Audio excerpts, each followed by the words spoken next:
جو آخری انعامی مجلس تھی اس مجلس میں سوال کیا گیا شیخ عبد الرحمان سدیس سے کہ جی بیت اللہ میں تو 20 پڑھی جاتی ہیں، وہ کہتے ہیں کہ واللہ ما صلیت فی عمری 20 رکعہ، میں نے زندگی میں کبھی 20 رکعتیں نہیں پڑھی ہیں، میں نے نہیں پڑھی ہیں۔ کیوں؟ میں 10 پڑھا کر چلا جاتا ہوں، 10 پڑھا کر چلا جاتا ہوں۔ سن 1992 کی بات ہے، شیخ عبداللہ بن سبیل جو امام کعبہ اب وفات پا چکے ہیں، ان کے ہاں افطاری تھی، دیوبندی علماء بھی تھے، بریلوی علماء بھی تھے، اہل حدیث علماء بھی تھے۔ افطاری کے وقت ان کے مولویوں نے دیکھا کہ یہ امام کعبہ ہے اور یہاں پر 20 پڑھی جاتی ہیں، تو گفتگو کے دوران کیا کہا؟ کہنے لگے کہ جناب آپ یہاں 20 پڑھتے ہیں، یہ وہاں پاکستان میں ہمیں 20 نہیں پڑھنے دیتے۔ وہ ہنس پڑے، مسکرا پڑے اور فرمایا کہ ان السنت ہی 11 رکعہ، کہ اصل سنت نبی صلی اللہ علیہ وسلم کی وہ 11 رکعت ہے، والبواقی النفل، باقی جو ہے یہ نفلی ہے، وہ نفل کی حیثیت سے پڑھتے ہیں، سنت تراویح کی حیثیت سے نہیں۔ پھر پڑھتے ہیں تو رفع یدین کے ساتھ، پڑھتے ہیں تو ہاتھ سینے پہ باندھ کر، پڑھتے ہیں تو ہاتھ قنوت میں اٹھا کر، اور پڑھتے ہیں تو اس سے پہلے جو تکبیر ہے وہ کیا ہے؟ کیا ہے؟ یہ صحیح بات ہے شیخ۔ اس دفعہ جدہ میں میں ایک شخص کو جانتا ہوں جو ڈیرہ اسماعیل خان کا ہے، پٹھان ہے، حنفی ہے، مسجد کا امام ہے، مسجد کا کیا ہے؟ امام۔ اس نے سنتیں پڑھی بغیر رفع یدین کے، اور جب نماز پڑھائی تو رفع یدین کے ساتھ، نماز پڑھائی تو رفع یدین کے ساتھ، کیونکہ ادھر تنخواہ مل رہی تھی۔ اور عجیب صورتحال یہ ہے کہ دوسرا دن بھی آ گیا، جو اذان دینے والا مؤذن تھا وہ نہیں تھا، اب تکبیر بھی اسی مولوی کو کہنی پڑ گئی۔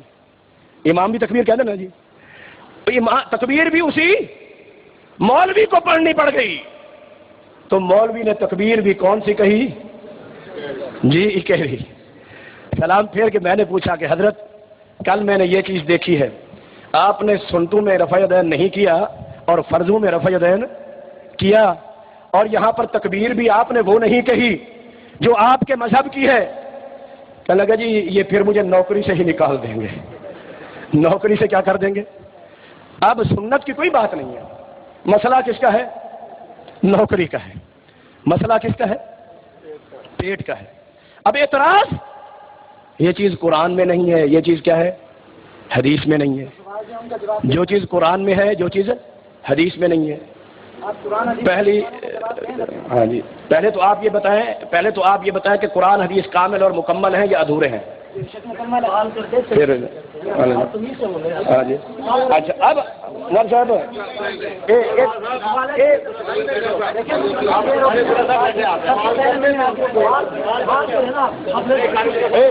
والد اللہ صاحب، آپ بھی پڑھتے رہے، یہاں تمیز یہ سکھائی جاتی ہے، آپ بات نہیں کریں، یہاں کوئی مسئلہ نہیں، بیٹھے تمیز ہی یہی سکھائی جاتی ہے، کوئی مسئلہ نہیں ہے ایسی بات۔ آپ نے خان صاحب بہ بنو ہاں جی ایک منٹ، قرآن بھی کہتا ہے ہاں جی انشاءاللہ اچھا جی اب سنیے جی، مسائل پر ایک قرآن کی آیت ہے، ایک حدیث پر۔ اب آئیے، اب تراویح کا مسئلہ بھی تو آپ نے چھڑا ہے، میں نے تو نہیں چھڑا۔ اب ان سوالوں کے جواب کی طرف آ رہے ہیں۔ تراویح کا مسئلہ کس نے چھڑا؟ بولو، کس نے چھوڑا؟ کس نے چھیڑا؟ امام صاحب نے حضرت عمر رضی اللہ عنہ کے عمل کو بدعت کہا ہے، حجی صاحب کو بھی بلا لیں، وہ سامنے ہو جائیں۔ اچھا، حضرت عمر رضی اللہ عنہ نے خود کیا کہا تھا جس وقت جماعت شروع؟ نے 20 تراویح مقرر نہیں کی تھی، ایک امام کے پاس جمع کیا تھا۔ اچھا، اس کے اوپر حضرت عمر رضی اللہ عنہ نے لفظ کیا کہے تھے؟ جماعت کو جمع کیا تھا نا، وہی نا لفظ کیا کہے حضرت عمر نے؟ بدعت کے لفظ کہے۔ ماشاءاللہ، بس پھر حضرت عمر کے اپنے لفظ بدعت آپ خود کہہ رہے ہیں، انہوں نے کہہ دیا تو وہ مجرم ہے۔ حضرت عمر کا عمل تھا نا، حضرت عمر نے اپنے اسی عمل کو جو ایک امام پر کیا کیا؟ جمع کیا، اسی عمل کو حضرت عمر نے خود کیا کہا؟ بولو کیا کہا؟ بدعت کہا ہے نا انہوں نے، یہ نہیں کہا۔ حضرت عمر کا عمل انہوں نے بھی کیا کہا؟ کیا کہا انہوں نے؟ صحابہ کا عمل کیا ہو گیا؟ ان کے نزدیک بھی کیا ہے؟ ان کے نزدیک بدعت ہے۔ اب ٹھہریے، صبر کیجئے، بتاتا ہوں میں آپ کو بات کیا ہے۔ نبی صلی اللہ علیہ وسلم ساری زندگی امی عائشہ کی گواہی کہ 11 سے زیادہ بولو نہیں پڑھی۔ جابر رضی اللہ تعالی بیان کرتے ہیں ان 3 راتوں میں نبی صلی اللہ علیہ وسلم نے پڑھائی تو 11 ہی پڑھائی، 11 سے زیادہ بولو نہیں پڑھائی، نہیں پڑھائی، ٹھیک ہے نا جی؟ ٹھیک ہے، اب آئیے، نبی صلی اللہ علیہ وسلم نے 3 راتیں جماعت کرائی، باقی راتیں جماعت، چوتھی رات صحابہ انتظار کرتے رہے، صحابہ انتظار کرتے رہے، نبی صلی اللہ علیہ وسلم نکل کر باہر تشریف نہیں لائے، یہاں تک کہ سحری ہو گئی، صبح کی نماز پڑھانے کے لیے آئے، جماعت کرا دی، نماز سے فارغ ہو کر سلام پھیرنے کے بعد نبی صلی اللہ علیہ وسلم نے کیا فرمایا؟ سمعت تنحنحکم، میں تمہاری کھانسی کی آواز سنتا رہا جو تم پیچھے کھانستے رہے، کہ بھئی اس اشارہ تھا اس بات کی طرف کہ میں آ جاؤں، لم اخرج الیکم، میں نکل کے نہیں آیا، کس لیے؟ کہ خشیت ان تکتب علیکم، مجھے خطرہ لاحق ہو گیا کہ کہیں یہ اللہ تعالیٰ تمہارے اوپر فرض نہ کر دے، اگر یہ خطرہ نہ ہوتا تو میں جماعت کرواتا۔ یعنی نبی صلی اللہ علیہ وسلم کی چاہت یہ تھی کہ اس کی جماعت ہونی چاہیے۔ ہم نبی کی چاہت پر بھی عمل کرتے ہیں، نبی کے عمل پر بھی عمل کرتے ہیں۔ عمل 3 دن کا، چاہت ساری باقی دنوں کی، نبی کی چاہت پر ہم نے عمل کیا، مگر تم تو صرف امام کی تقلید میں کرتے ہو، نبی کی سنت میں تو نہیں،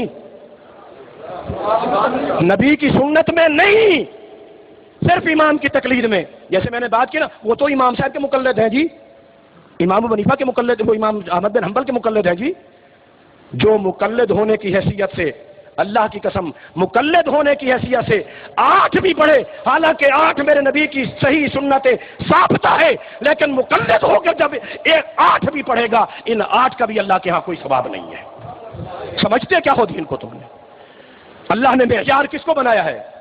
محمد فرق بین الناس۔ یہ مسئلے کچھ نہیں ہے، ہمارا اور آپ کا اختلاف اصولی ہے۔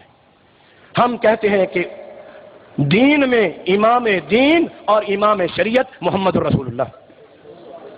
ہمارا یہ عقیدہ ہے کہ دین میں، شریعت میں حلال اور حرام، نماز و وضو، نکاح و طلاق، بجوع کوئی معاملہ، کہ اس میں مطاع جس کی اللہ تعالیٰ نے غیر مشروط اطاعت فرض کی ہے مسلمانوں پر، ایک مسلمان کی حیثیت سے، وہ ذات کس کی ہے؟ محمد الرسول اللہ کی۔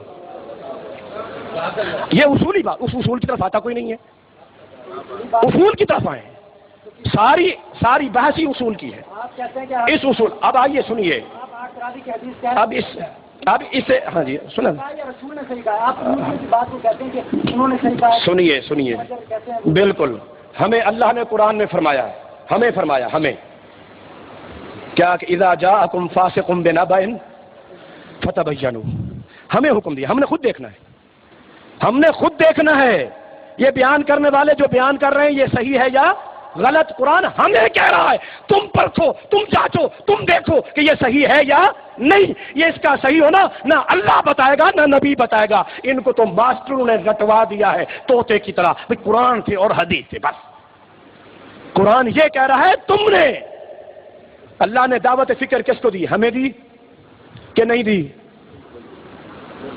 کس کو دی؟ حکم کس کو دیا جی؟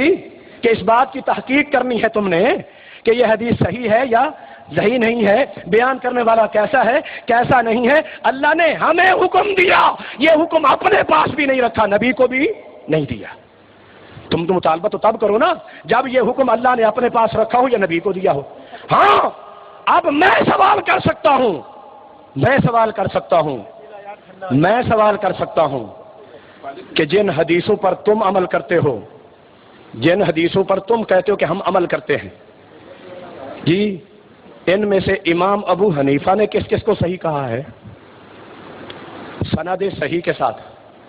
میں مطالبہ کر سکتا ہوں تم سے، مقلد ہو تم، میں غیر مقلد ہوں، کسی چیز کا پابند نہیں سوائے اللہ اور اس کے رسول کی۔ اور اللہ اور اس کے رسول نے کہا فتبینوا، تم خود تحقیق کرو، ہم نے خود تحقیق کرنی ہے، اللہ اور اس کے رسول نے تحقیق کر کے نہیں دینی، یہ ہم نے خود کرنی ہے۔ اللہ کا قرآن کہہ رہا ہے کہ ہم نے خود دیکھنا ہے، اور وہ اصول دے دیے ہیں اللہ تعالیٰ نے۔ من انبا کا حاضا، پوچھیں گے ہم حدیث بیان کریں، آپ کو کس نے بیان کیا، آپ کو کس نے بیان کیا، اسے پوچھیں گے۔ یہ قرآن ہمیں کہہ رہا ہے کہ تم نے پوچھنا ہے، تم نے پوچھنا ہے، تم نے تفکر کرنا ہے، تم نے تدبر کرنا ہے، یہ ہمارا اپنا کام ہے۔ یہ مقلدین کا کام، ان کا کام کیا ہے جی؟ اللہ اکبر، ان الترجیح للشافعی الحق والانصاف، حق بات یہ ہے، انصاف یہ ہے کہ اس مسئلہ میں ان الترجیح للشافعی من حیث الدلائل والبراہین، دلائل کے لحاظ سے، براہین کے لحاظ سے، ہدایہ حدیث کے دلائل کے شریعہ کے لحاظ سے مذہب جو ہے وہ ترجیح امام شافعی کو ہے، لیکن نحن مقلدون یجب علینا تقلید امامنا، ہم تو امام ابو حنیفہ کے مقلد ہیں، لہذا ہمارے اوپر ہمارے امام صاحب کی تقلید واجب ہے بس۔ من حیث الدلائل والبراہین، دلائل کے لحاظ سے، براہین کے لحاظ سے 1.5 صفحہ انور شاہ کشمیری اور محمود الحسن دیوبندی نے لکھا، امام شافعی کی دلیل یہ ہے، ان کی حدیث یہ ہے، ان کی دلیل یہ حدیث ہے، یہ حدیث ہے، اور حدیث نقل کرنے کے بعد لکھا ان الحق والانصاف، حق یہی ہے، انصاف یہی ہے کہ ترجیح جو ہے وہ کس کو ہے؟ شافعی مذہب کو ہے، لیکن ہم کیا ہیں؟ مقلد ہیں، ہمارے اوپر ہمارے امام کی تقلید واجب ہے بس۔ آپ مقلد نہیں، اس سوالوں کی جواب نہیں دے۔ ہم تو مقلد، ادھر مقلد کہتے تو غیر مقلد ہے۔ اچھا جی، اب یہ فرق بھی آ جائے، یہ فرق آپ صرف ان سوالوں کا جواب حدیث سے دیں۔ میں دے دیتا ہوں بھائی جان، میں بیٹھا ہوں، آپ بھی بیٹھے ہیں، سب مسئلے چھوڑے، آپ ان پر حدیث پڑھیں۔ میں پڑھتا ہوں، صبر تو کرو، جلدی کیا ہے آپ کو؟ بس آرام سے، صبر سے، تحمل سے۔ اب دیکھیے، مقلد اور غیر مقلد، مقلد اور غیر مقلد، کوئی سرکاری سکول ہو یا کوئی پرائیویٹ سکول ہو، اس میں بچہ داخلہ لیتا ہے، جا کر داخل ہو جانے کے بعد حاضری لگتی ہے، کبھی وہ حاضر کبھی غیر حاضر، کبھی حاضر کبھی غیر حاضر۔ جو بچہ اس سکول میں داخل ہی نہ ہو وہ حاضر اور غیر حاضر ہو سکتا ہے؟ بولو، جب ہم تقلید کے سکول میں گئے ہی نہیں، نہ ہم مقلد نہ ہم غیر مقلد، یہ سکول تمہیں مبارک۔ اب آئیے ہدایہ، بس نہیں نہ میرے استاد کی گل ہے، وہ میرے استاد نے کہا نہ پانی پیسوں تو نہ پیواں ڈیسوں، کون سی صاحب نے اسماعیل شیعہ کے ساتھ مناظرہ ہو رہا تھا، تو کہتے نہ پانی پیسا تو نہ پیواں ڈیسوں۔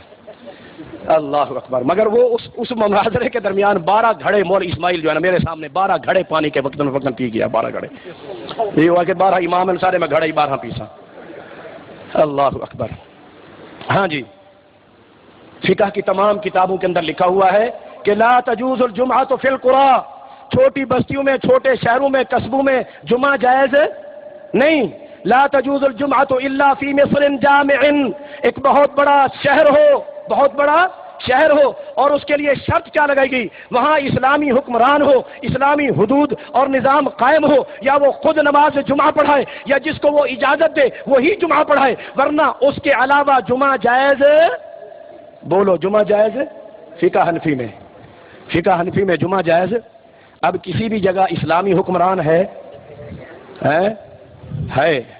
ملا عمر الک کا ہے پتہ کہ کتنا، نہ حکومت دا پتہ ہے نہ ملک دا پتہ ہے، مگر وہاں پر سلطہ نہیں ہے، حکومت نہیں ہے، اختیار نہیں ہے، وہ بھی جمعہ نہیں پڑھ رہا، اور اسلامی قوانین نہیں ہیں، اسلامی حدود نہیں ہیں، چھوٹے چھوٹے شہر، چھوٹی چھوٹی بستیاں اور چھوٹے چھوٹے قصبے اور گاؤں، ان میں تو فقہ کے اعتبار سے بالکل جمعہ جائز ہی نہیں ہے۔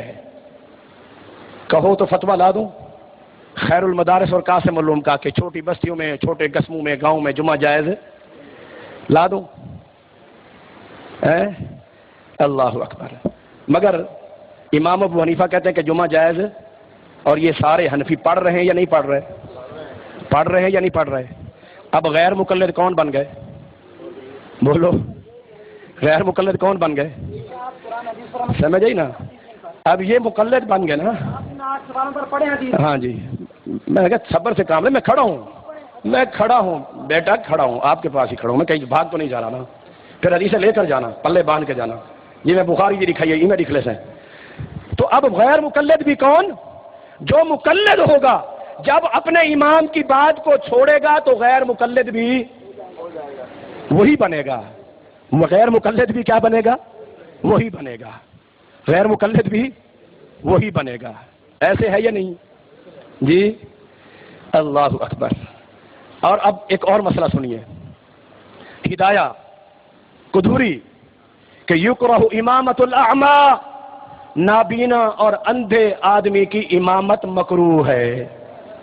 نابینا اور اندھے آدمی کی امامت کیا ہے؟ بولو، فقہ حنفی میں، فقہ حنفی میں کیا ہے؟ کیا ہے؟ قاری حنیف جن کو جمعہ پڑھاتا رہا ہے، ملتان کی بھی اس وقت 4 مسجدوں کے اندر اندھے نابینا امام ہیں جو امامت کرا رہے ہیں۔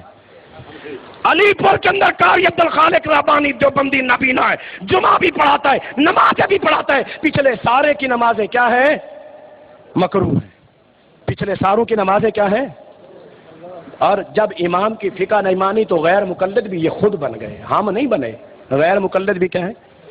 جب فقہ حنفی کا مسئلہ چھوڑیں گے۔ اب آئیے کوٹدو کے اندر مشتاق سنبل ایک نام آدمی ہے، سپاہ صحابہ کا صدر دیوبندی، بیویوں کو 3 طلاقیں اکٹھے دے دی، جو اس میں جو آیا 3 طلاقیں اکٹھے۔ اب مولویوں نے کیا کیا؟ کوٹدو کے جتنے مولوی ہیں سب نے یہ کہا کہ یہ 3 طلاقیں ہو گئی، بیوی اس کے لیے کیا ہے؟ حرام ہے، سوائے حلالے کے۔ جی اس نے کہا یار ٹھیک ہے، میں اتنا بڑا بندہ ہوں، میرا اتنا بڑا عہدہ ہے، میں تحصیلی صدر ہوں سپاہ صحابہ کا، کوئی تو میرے لیے گنجائش نہیں مولوی سارے جی پڑو سونی بیٹھا نہیں ران ذرا چوکھی چنگی ہے سونی ہے کہ نہیں حلال ہے سوائے ادھر کوئی میں ہوتا بال پیچھے ٹھیک ہے جی۔ بالآخر وہ دوڑتا ہوا آیا، کہا کہ سارے مولوی میری بیوی کے پیچھے ہیں، ایک کہتا ہے کہ مجھ سے حلالہ کروا لو، دوسرا کہتا ہے مجھ سے کروا لو، اللہ کا نام مانو مجھے۔ میں نے کہا کہ تو حنفی ہے، جا پہلے غیر مقلد بننا پڑے گا، فقہ کو چھوڑ۔ جی کہتا نہیں میں فقہ کو بھی نہیں چھوڑ سکتا۔ میں نے کہا ون گاللہ، ٹھیک ہے نا جی، اللہ اکبر۔ اب بھی حنفی ہے، دیوبندی ہے، سپاہ صحابہ کے اوپر پابندیاں لگی، وہ اس وقت بھی کوٹدو میں موجود ہے، بغیر حلالہ کیے اپنی بیوی کو گھر میں لے کر بیٹھا ہوا ہے، اہل حدیث بھی نہیں ہوا ہے۔ اب بتاؤ یہ ہے غیر مقلد حقیقی، جس نے اپنی فقہ بھی کیا کر دی؟ چھوڑ دی، جس نے اپنی فقہ بھی چھوڑ دی۔ اس طرح کے بہت سے مسائل ہیں، بہت سے، کہ خود ہی غیر مقلد بن جاتے ہیں، خود ہی جناب خود ہی مقلد خود ہی غیر مقلد۔ اسی تے تقلید دے سکولے کدے گئی، اس واسطے ساڈا تے کوئی وہ ہی نہیں ہے نا۔ ہاں جی ہاں جی، اب آئیے یہ ان کے سوال سنیے، پہلے تو سوالوں کے اوپر غور کرنے کی ضرورت ہے نا۔ پہلا سوال ہے جی، ہاں جی، اب بولنا نہیں آپ نے، اب بولنا نہیں ہے، بول لیے نا، یہی سوال ہے نا، کوئی اور تو نہیں ہے نا، اب بولنا نہیں ہے، ٹھیک ہے نا جی۔ پہلا سوال، وتروں میں دعائے قنوت کے وقت ہاتھ اٹھانا کس حدیث میں ہے؟ وتروں میں قنوت کے وقت ہاتھ اٹھانا کس حدیث میں ہے؟ ایک بات یہ ذہن میں رکھیے کہ نبی صلی اللہ علیہ وسلم نے مختلف جنگی حالات کے اندر قنوت نازلہ کروائی، جس کے یہ قائل نہیں ہے، اور بذات خود جب امریکہ نے حملہ کیا تو ملا عمر نے کہا کہ قنوت نازلہ پڑھو، ضرب حق میں چھپا تھا، ضرب حق میں، اور یہ بھی فقہ حنفی کے خلاف چھپا فتویٰ اور غیر مقلد بن گئے۔ تو جو قنوت نازلہ ہے وہ نبی صلی اللہ علیہ وسلم سے ہاتھ اٹھا کر پڑھنا کیا ہے؟ ثابت ہے، وہ بھی قنوت ہے، اور یہ وتر والی بھی کیا ہے؟ قنوت ہے، یہ بھی کیا ہے؟ قنوت ہے، وہ بھی کیا ہے؟ قنوت ہے۔ اور صحیح مسلم کی حدیث ہے کہ نبی صلی اللہ علیہ وسلم نے پانچوں نمازوں کے اندر قنوت نازلہ کی، اور ان کے اندر ہاتھ اٹھا کر نبی صلی اللہ علیہ وسلم نے دعا بھی مانگی ہے۔ حدیث آ گئی یا نہیں آ گئی؟ ٹھیک ہے جی، اب بولنا نہیں ہے، بولنا نہیں ہے، آپ بولنا نہیں ہے، میں آپ کو، ہاں جی، اب میں نے بھی کہا تھا حدیث پلے باندھ لو، ٹھیک ہے جی، ہم ہیں مجتہد الحمدللہ، ہمارے نزدیک وہ اور یہ دونوں کیا ہے؟ قنوت ہیں، کیا ہے؟ قنوت، اس لیے دونوں کا حکم کیا ہے؟ ایک ہے، اس لیے وہی حدیث اس کے اوپر چلے گی، سمجھ آ گئی بات؟ اب حدیث آئی ہے یا نہیں آئی؟ اب کہتے ہیں یہ کیا؟ یہ ہے منکر حدیث، دیکھنا چاہتے تھے نا بھی کیا ہوتی ہے، وہ خان صاحب نے کہا تھا نا، ہاں جی ہاں جی۔ اب میرا سوال ہے کہ نبی صلی اللہ علیہ وسلم نے 3 رکعت وتر پڑھے ہوں، اتحیات بیٹھے ہوں، اور تیسری رکعت میں کل پڑھ کے ایک دفعہ یوں کر کے پھر ہاتھ باندھ لیے ہوں، یہ کون سی حدیث میں ہے؟ جی پوری زندگی، ہاں جی،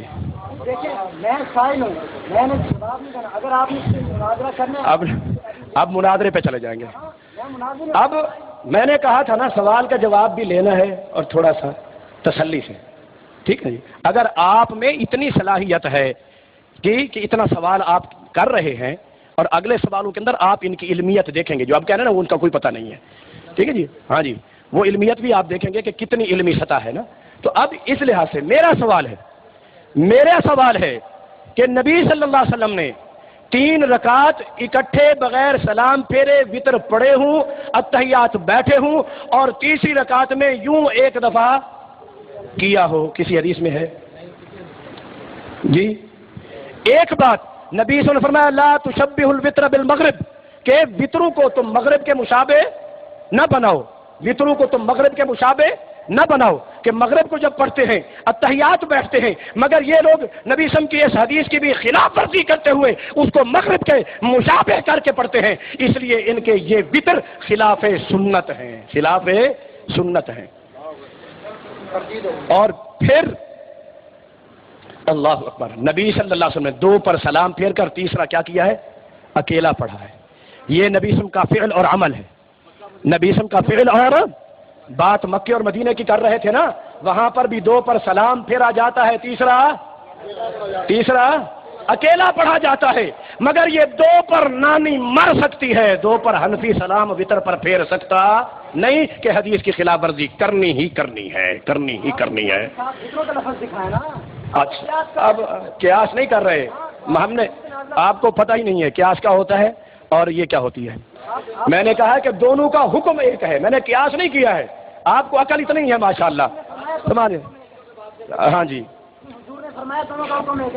نبی ایک منٹ مولوی صاحب، آپ کو نے کہا تھا میں بولوں گا نہیں، آپ اپنی بات میں اسی پر پڑھی ہے میں نے. پر آپ کو عقل نہیں ہے، سمجھ نہیں ہے، آپ کو عقل نہیں ہے، سمجھ نہیں ہے، تو اس میں میرا کیا قصور ہے؟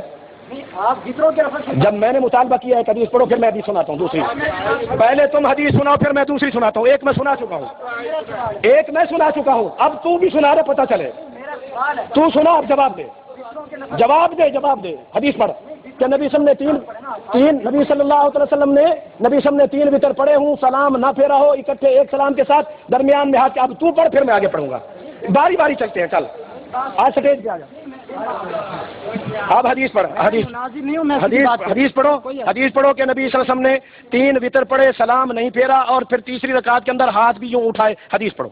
پھر میں حدیث پڑھتا ہوں. میری بات اگر نہیں جی، ایسی بات نہیں ہے، میں مناظر نہیں ہوں، ایسی بات نہیں ہے، سائل ہوں. اگر آپ نے مناظرہ کرنا ہے میں اپنے مناظر کا نام دے دوں گا، میں ان سے بات کر لوں گا.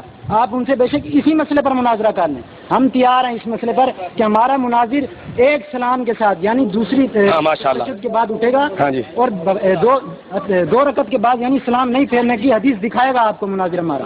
اور ہاتھ بھی ساتھ اٹھانا ہے. پھر تیسری میں یہ لکھو، یہاں پر لکھو، ہمارا مناظر ثابت کرے گا. ایک سلام کے ساتھ 3 وطر.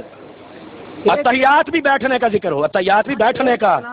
ایک سلام کے ساتھ 3 وطر اور اتحیات بھی بیٹھنی ہے، رفع یدین بھی کرنا ہے. ایک سلام آپ اس پر بھی نہیں، یہ آپ نے وطروں کے ساتھ میں نے ایک پڑھ دی.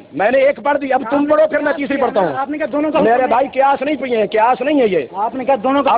اب بیٹھیے. آپ نے کہا دونوں کا حکم. میں بتاتا ہوں آپ کو، ہاں جی. نبی صلی اللہ علیہ وسلم کے پاس ایک صحابی یا صحابیہ خاتون آئی، آ کر کہنے لگے کہ میری ماں جو ہے وہ فوت ہو گئی ہے یا باپ فوت ہو گیا ہے، اس کے اوپر کیا ہے؟ روزے ہیں. اس کے اوپر کیا ہے؟ روزے رہ گئے تھے، وہ نہیں رکھ کر جا سکے، تو میں کیا کروں؟ تو نبی صلی اللہ علیہ وسلم نے کیا فرمایا کہ اگر تیرے باپ یا ماں کے اوپر قرضہ ہوتا تو وہ ادا کرتا یا نہ کرتا. کہا کہ کرتا. تو فرمایا کہ یہ اللہ تعالیٰ کا قرضہ زیادہ حق رکھتا ہے اس بات کا کہ اس کو بھی کیا کیا جائے؟ ادا کیا جائے. ٹھیک ہے جی. اب نبی صلی اللہ علیہ وسلم نے روزوں کو کیا کیا؟ قرضے کے ساتھ تشبیہ دی ہے، قیاس نہیں کیا.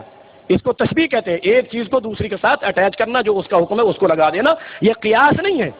ٹھیک ہے نا جی. میں نے یہی بات کہی ہے کہ یہ قنوت کا لفظ ہے، قنوت کے لیے تفریق الگ سے نہیں ہے، وہ بھی قنوت کا لفظ ہے، یہ بھی کیا ہے؟ قنوت کا لفظ ہے. اس لیے نبی صلی اللہ تعالی وسلم کی جو حدیث ہے وہ اس سے یہ مسئلہ ثابت ہو سکتا ہے. آپ سے مطالبہ ہے کہ رفع یدین بھی کیا ہو تیسری رکعت میں، اور اتحیات بھی بیٹھے ہوں نبی صلی اللہ علیہ وسلم، اور ایک ہی سلام کے ساتھ نبی صلی اللہ علیہ وسلم نے 3 وطر پڑھے ہوں. یہ آپ کے ذمہ ہے. اب جی دوسرا سوال، تکبیر تحریمہ فرض ہے واجب ہے یا سنت ہے. سمجھا کہ نا؟ اب آپ سمجھ سکتے ہیں نا کہ یہ عالم نہیں ہے. سمجھ سکتے ہیں نا؟ کیونکہ یہ چیزیں عام بندہ پوچھتا ہے, کوئی عالم نہیں پوچھتا. سمجھے نا بات؟ یہ بندہ عالم نہیں پوچھتا ہوتا کہ فرض ہے, سنت ہے, واجب ہے. یہ عام بندہ پوچھتا ہے, لا علم, جس کو کوئی چیز کا علم نہ ہو. عالم اس طرح کے سوال نہیں کرتا. سمجھ آئی نا؟ اب حجت اللہ البالغہ شاہ ولی اللہ, حجت اللہ البالغہ شاہ ولی اللہ رحمت اللہ علیہ, وہ کیا کہتے ہیں کہ ان الصحابۃ لم یکونوا یسألون عن النبی صلی اللہ علیہ وسلم اہذا رکن ام شرط ام واجب, کہ صحابہ کرام نبی صلی اللہ علیہ وسلم سے دین کے اوپر عمل کرنے کے بارے میں کبھی بھی کسی عمل کے بارے میں یہ نہیں پوچھتے تھے یہ شرط ہے, یہ رکن ہے, یہ واجب ہے, یہ فرض ہے, یہ کیا ہے. صحابہ یہ سوال, بولو, صحابہ یہ سوال نہیں کرتے تھے. جو اس طرح کا سوال کرے اس کا صحابہ کے ساتھ کوئی تعلق نہیں. اصل بات یہ ہے, یہ بیچارے جو ہے نا تھوڑے چھوٹے لوگ, یہ ان کی سطح بھی تھوڑی ہوتی ہے تو وہ اسی پر ان کو رگڑی رکھتے ہیں. بس ان کو یہی سنائی رکھتے ہیں جی کوئی حدیث نہیں ہے, کوئی حدیث نہیں ہے. اصل بات کیا ہے؟ الحمدللہ اہل حدیث مدرسے میں جب حدیث پڑھائی جاتی ہے دوسرے سال سے حدیث شروع کی جاتی ہے. دوسرے سال سے بلوغ المرام, تیسرے سال مشکات, چوتھے سال پھر مشکات کی دوسری جلد اور سنن نسائی, پھر ابو داؤد, پھر ترمذی, اور پھر نسائی, ابن ماجہ, اور ترمذی, پھر مسلم, اور یوں جا کر 8 سالوں میں یہ حدیث کی 6 کتابیں پوری ہوتی ہیں. ایک ایک حدیث کی کتاب کو حدیث سمجھ کر پڑھایا جاتا ہے. یہاں 8 سال پڑھائی جاتی ہے فقہ, اصول فقہ, منطق, معقول, منقول, موقوف علیہ. یہ پڑھا کے فقہ جی, اور بندے کو کر دیا فقہ, ساری تعویلیں توجیہیں پڑھا کے. اور جناب پھر کیا ہے, جب 8 سال اس کے ذہن کو بھرا فقہ کے ساتھ, قدوری, قند, ہدایہ اور ان چیزوں کے ساتھ, اور 1 سال میں پکڑ کر دورہ کروا دیا. کیا کروایا؟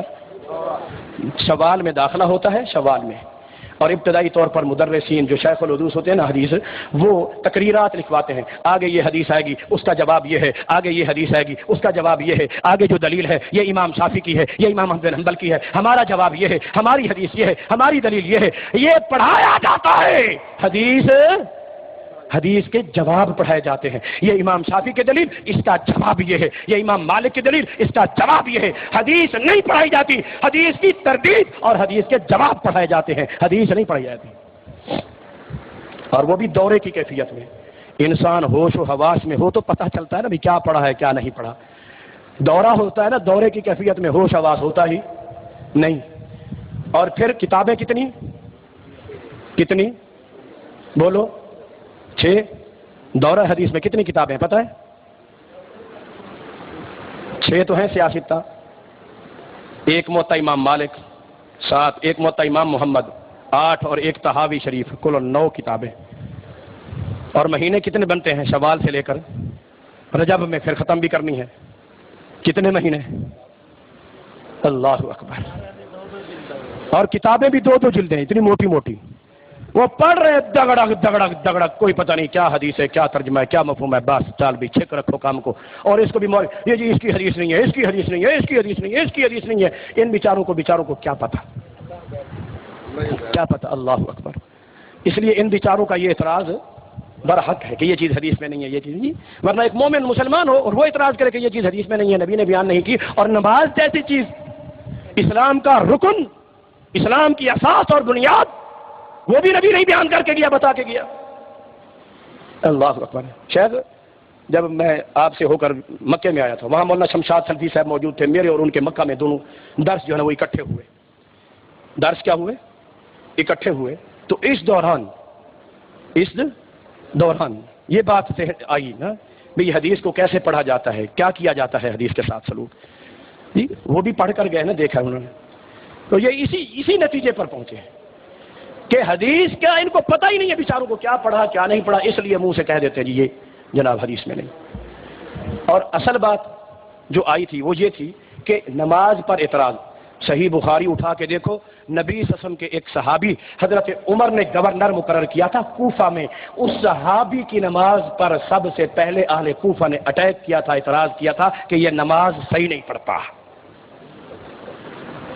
یہ نماز صحیح نہیں پڑھتا. یہ کوفہ کے لوگوں نے صحابی رسول پہ الزام لگایا تھا کہ لم یکن یحسن الصلاۃ, یہ تو نماز بھی ٹھیک نہیں پڑھتا. اور جب ان سے حضرت عمر نے پوچھا, انہوں نے کہا کہ ما اخرم عن صلاۃ رسول اللہ صلی اللہ علیہ وسلم, عمر یہ تو ایسے اعتراض کر رہے ہیں جھوٹے, مگر میں نے تو کبھی نبی صلی اللہ علیہ وسلم کی نماز سے کمی کی ہی نہیں ہے, میں تو وہی نماز پڑھتا ہوں جو رسول اللہ والی نماز ہے. صحابہ کی اور رسول اللہ کی نماز پر انہوں نے اعتراض کیا, میری اور آپ کی یہ نماز کا کیا حیثیت ہے؟ اس کو نہیں چھوڑا بخشا ان لوگوں نے. اور اس کی وجہ کیا ہے؟ خان صاحب بیٹھن, خان صاحب اٹھی باؤ شاباش. اس کی وجہ کیا ہے؟ وجہ یہ ہے, نماز ہو, زکوٰۃ ہو, حج ہو, یہ جتنے بھی عبادات ہیں, یہ جتنے بھی اعمال ہیں, یہ حنفیوں کے نزدیک ایمان میں شامل اور داخل نہیں ہے. خان چپ بیٹھے. ایمان میں شامل, ایمان میں داخل. جاؤ شرح فقہ اکبر جو عقیدے کی امام ابو حنیفہ کی طرف کتاب منسوب کی جاتی ہے, اسی کے اندر امام صاحب کا قول لکھا ہوا ہے, الایمان لا یزید ولا ینقص, کہ نہ ایمان بڑھتا ہے نہ گھٹتا ہے, صرف تصدیق اور قول کا نام ہے, اعمال کا نام ایمان نہیں.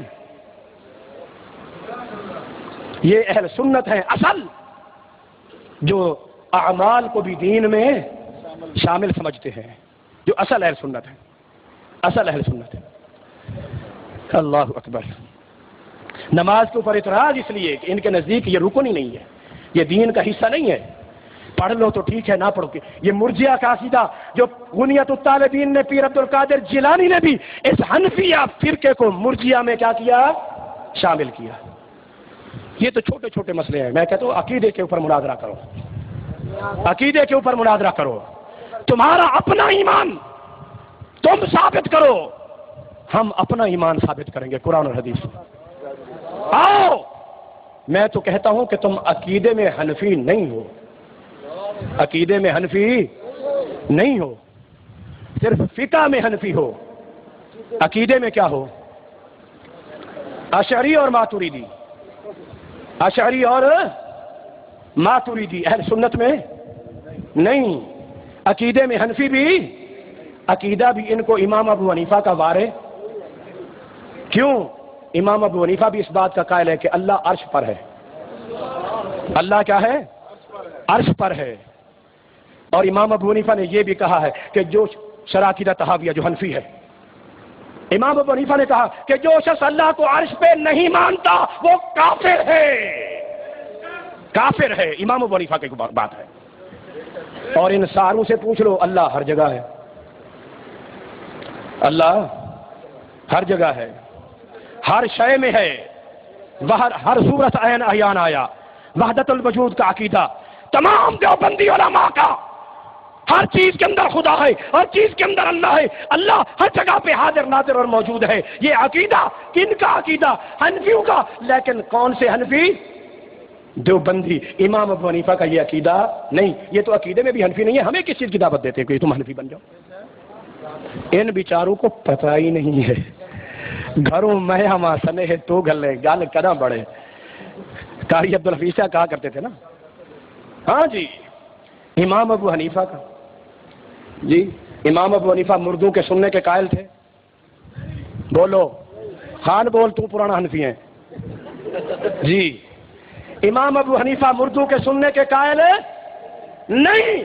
المحند المسند اٹھا کے دیکھو عقائد علماء دیوبند, اس کے اندر مولانا خلیل احمد نے بھی لکھا اور 70 علماء نے اس کے اوپر تصدیق کی دیوبندیوں نے کہ مردے سنتے بھی ہیں, جواب بھی دیتے ہیں. ہم ان کے زندگی میں بھی اور ان کے مرنے کے بعد بھی ان کے فیض حاصل کرنے کے قائل ہیں. ہمارا یہ عقیدہ ہے. ہاں جی انہوں نے بھی کہا تھا, ثابت کرتے ہیں.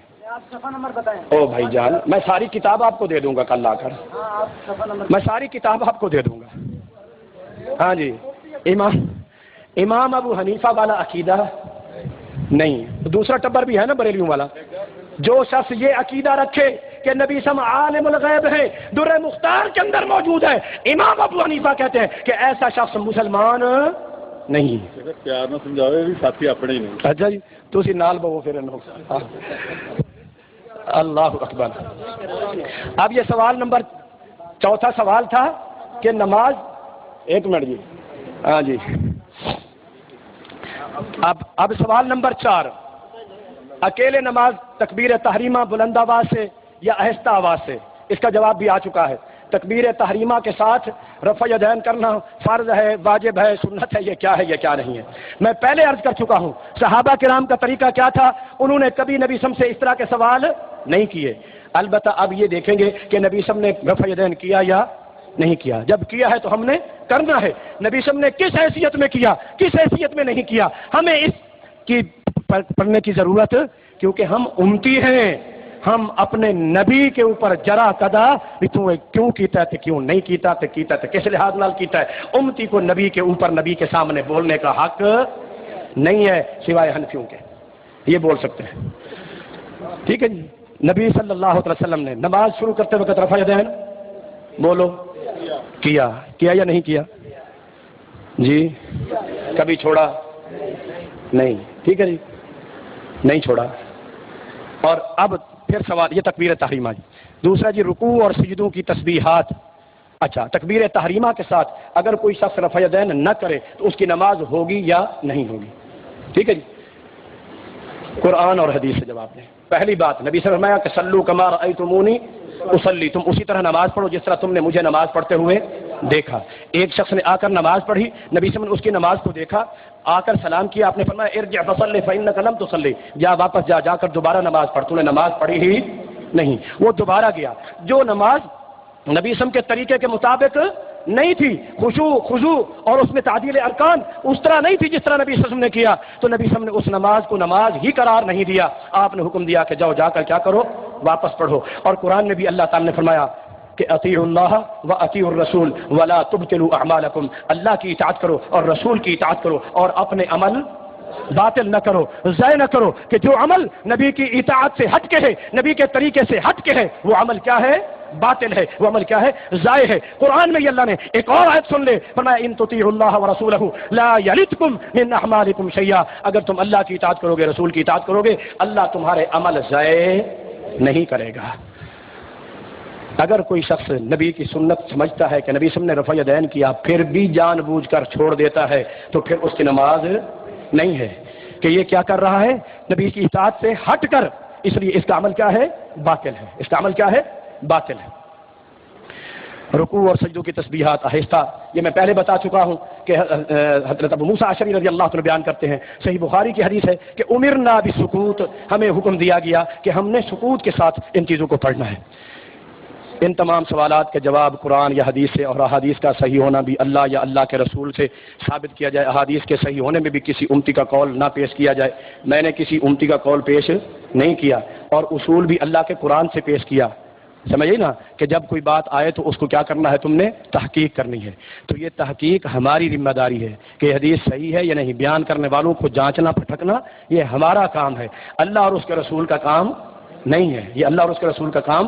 اور دوسرا، صحابہ کرام نے کبھی بھی، میں نہایت ہمدردی کے ساتھ اپنے بھائی سے گزارش کروں گا کہ آپ یہ دعویٰ کرتے ہیں یہ ہم صحابہ کرام کو ماننے والے ہیں، ان کے طریقہ کار کو ماننے والے ہیں. میں نے نہیں کہا، شاہ ولی اللہ نے حجت اللہ کے اندر کہا ہے کہ صحابہ کرام کا یہ طریقہ کار، بولو، یہ طریقہ کار نہیں تھا. یہ طریقہ کار نہیں تھا کہ اس انداز کی شرطیں اور قیدیں لگا کر جو ہے یوں سوالات کیے جائیں. بس ما آتاکم الرسول، اللہ نے بھی یہی فرمایا، جو نبی دے دے اس کو کیا کرو؟ لے لو، اور جس چیز سے روک دے اس کو روک، اس سے رک جاؤ. اب اس کی حیثیت کیا ہے کیا نہیں ہے، اللہ نے بھی ہمیں اس کا پابند نہیں بنایا، اس لیے ہم ان چیزوں کے پابند نہیں ہیں. اللہ سے دعا ہے اللہ تعالی ہم سب کو صحیح انداز میں اپنا دین سمجھنے کی اور عمل کرنے کی توفیق عطا فرمائے. ایک حوالے کے لیے انہوں نے کہا کہ زندہ اور مردوں کے حوالے سے، یہ حوالے کا میں ذمہ دار ہوں. یہ میں قاری صاحب کو کتاب کا بھجوا دوں گا، المحند المفند، اس کے اوپر تمام جگہ پر، اور اس کے اندر یہ موجود ہے کہ ہمارا اور ہمارے مشائخ کا یہ عقیدہ اور نظریہ ہے. کیا ہمارا یہ عقیدہ ہے کہ نبی صلی اللہ علیہ وسلم اپنی قبروں میں زندہ ہیں اور کھاتے پیتے ہیں اور نمازیں بھی پڑھتے ہیں. اتنی بات انہوں نے لکھی. ایک اور آگے بات، وہ ان کا دوسرا حنفی احمد رضا خان، اس نے اور بڑھا دی کہ ازواج بھی پیش کی جاتی ہیں اور شباشی بھی فرماتے ہیں. اللہ سے دعا ہے اللہ تعالی ہم سب کو صحیح انداز میں دین سمجھنے کی اور عمل کرنے کی توفیق عطا فرمائے. باقی ہمارا بھی سوال ایک باقی زیادہ نہیں، ایک سوال ان کے ذمہ ہے. وہ یہی کہ جناب نبی صلی اللہ علیہ وسلم سے اتحیات کے ساتھ دوسری رکعت میں بیٹھ کر بغیر سلام کے پھر تیسری میں ہاتھ یوں کر کے پھر باندھ لینے والی حدیث ہمیں دکھائیں گے انشاءاللہ. ٹھیک ہے. اور بالخصوص وہ حدیث چونکہ امام ابو حنیفہ کے مقلد ہیں، امام ابو حنیفہ نے بھی اس کو دلیل بنایا ہو کہ میری یہ دلیل ہے جی، کیونکہ امام ابو حنیفہ کہتے ہیں کہ کسی بھی میرے مقلد کے لیے یہ حلال نہیں ہے کہ وہ بات کہہ دے جو میری دلیل نہ ہو، جو میں نے نہ کہی ہو. اس لیے ان کے لیے حلال ہی نہیں ہے، پھر حرام ہو جائے گا ان کے لیے. وہ ان کے لیے حلال تب ہے کہ اس حدیث کو امام ابو حنیفہ نے کیا کیا ہو، استدلال کیا ہو، تو اس کے طور پر پیش کریں. اللہ تعالیٰ عمل کی توفیق عطا فرمائے. جزاکم اللہ احسن. ہون تھی تھوڑی تھی ہے صبح